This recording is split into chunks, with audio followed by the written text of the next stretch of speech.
त्या विषयामध्ये असं झालंय की त्याच्यात कॉपी पेस्ट खूप आहे त्या परीक्षेत. त्यामुळे कॉपी पेस्ट परीक्षेचा पेपर असू शकत नाही. परीक्षेचा पेपर हा पारदर्शकच असला पाहिजे आणि तो मेरिटवरच असला पाहिजे. त्यामुळे ह्या गोष्टी माझ्या निदर्शनात आणून दिलेल्या आहेत. आमची अपेक्षा आहे की प्रत्येक परीक्षा ही फेअरच असली पाहिजे. जिस तरीके से सर मैडम ये घटना हुई, सभी की मांग है कि फांसी की सजा दी जाए. आज आप जाके मिलकर आई हैं, क्या मांग आपने रखी और क्या मुख्यमंत्री? महाराष्ट्र के सारे नसरापुर के ग्रामस्थ सरपंच और जिनके साथ मैंने बहुत साल काम किया, संग्राम दादा थोपटे, और हम सब उनको माननीय मुख्यमंत्री जी को मिले. मैं तहे दिल से उनकी आभारी हूँ कि उन्होंने हमें टाइम दिया और उन्होंने हमें वायदा किया है कि जब तक फांसी नहीं होती वो खुद इसका केस का मॉनिटरिंग करेंगे. तो हम बड़ी अपेक्षा और हम विश्वास रख रहे हैं महाराष्ट्र के मुख्यमंत्री और पुलिस दल पे कि वो हमारी बच्ची को न्याय देंगे. ये कहा जा रहा है कि कैबिनेट में इस समय एक फैसला लिया गया, वो फैसला ये कि लैंगिक अत्याचार असॉल्ट में जो लोग शामिल हो उन्हें पैरोल ना दिया जाए. इस तरीके का कायदे पे जेल मैनुअल में बदलाव किया. सरकार काम कर रही है, क्या कहना चाहिए? आपको याद होगा उद्धव जी की सरकार, महाविकास आघाड़ी की जब सरकार थी तो शक्ति कायदा हमने लाया था. उसमें बहुत सारी ऐसी चीज़ें थी, लेकिन वो दिल्ली भेजा गया और आगे उस पर कुछ एक्शन नहीं लिया गया. मैं बड़ी विनम्रता से महाराष्ट्र और भारत सरकार को विनती करना चाहती हूँ कि उन्होंने ये शक्ति कायदा जो हमने लाया था, कभी भी हम सब ने राजनीति से उठ के हमारी महिला बच्चियों और महाराष्ट्र और भारत के नागरिकों के लिए हम साथ में मिलकर उनकी सुरक्षितता की जिम्मेदारी लेंगे. पश्चिम बंगाल में जो है बीजेपी को हिस्टोरिक मैंडेट मिला है, क्या कुछ कहेंगे? आमचं म्हणणं आहे की प्रत्येक नागरिकाची सुरक्षितता ही सरकारची नैतिक जबाबदारी. कुठलंही सरकार, कधी आमचं सरकार असेल तेव्हा अशी घटना झाली असेल तरी ते वाईटच आहे. म्हणजे कुठली असं लैंगिक अत्याचार झाला तर तो वाईटच आहे.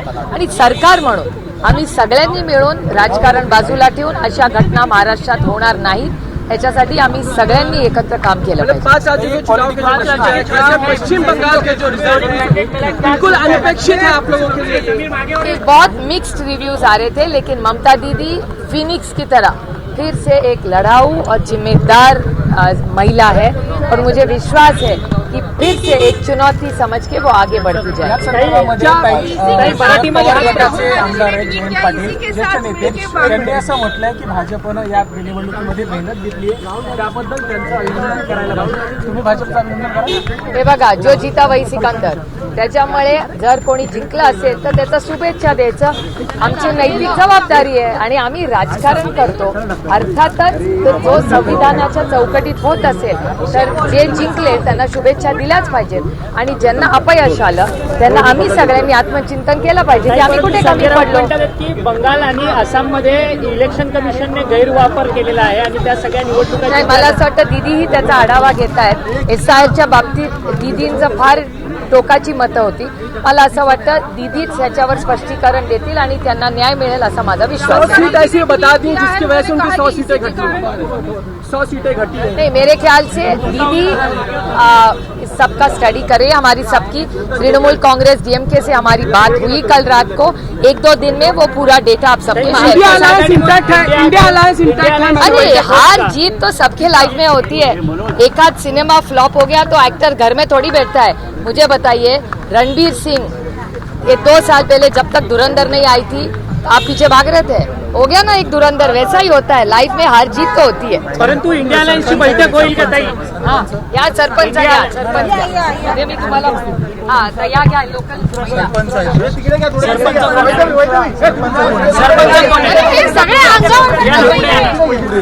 ताई तुम्ही पुढे या.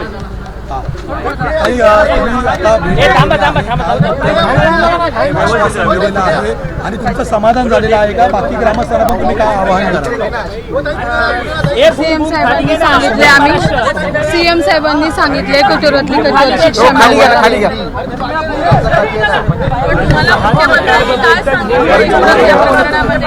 आमचं इन्व्हेस्टिगेशन चाललेलं आहे. कठोरातली कठोर शिक्षा फाशी होईलच. इन्व्हेस्टिगेशन लवकरात लवकर इन्व्हेस्टिगेशन चालवावी म्हणून आम्ही त्यांना मुख्यमंत्र्यांनी तुम्ही आज भेट घेतली, काय आश्वासन दिलं तुम्हाला? मुख्यमंत्र्यांनी सांगितले की गुन्ह्याची नोंद मुख्यमंत्र्यांनी फास्ट ट्रॅकवर केस चालवणार आहेत आणि कॅपिटल पनिशमेंटचं आश्वासन दिलेलं आहे आणि लवकरात लवकर पीडितेच्या कुटुंबाला न्याय द्यायचा आहे आणि कुटुंबाला न्याय देऊन आमच्या जी बालिका आहे, आमची जी नात आहे, जिचा आज अत्याचार झालेला आहे, तिच्या कुटुंबाला आर्थिक मदत मिळवून देण्याचं सुद्धा आम्हाला मुख्यमंत्र्यांनी आश्वासन दिलेलं आहे आणि त्यापेक्षाही महाराष्ट्रात ही घटना वारंवार पुन्हा घडू नये यासाठी काय प्रयत्न करता येतील ते जास्तीत जास्त प्रयत्न मुख्यमंत्री साहेब करणार आहेत. त्यामुळे आमचा मुख्यमंत्र्यांवर आणि पोलीस प्रशासनावर पूर्ण विश्वास आहे आणि आम्हाला न्याय मिळेल असं आम्हाला आता त्यांच्या भेटीनंतर वाटतंय. परंतु त्यानंतर जर झालं नाही, आमच्या मनासारखं जर झालं नाही आणि कायद्याने जर त्या आरोपीला जर परत पळवाट दिली तर मात्र आम्हाला कायदा हातात घ्यावा लागेल. एबीपी माझा, उघडा डोळे बघा नीट.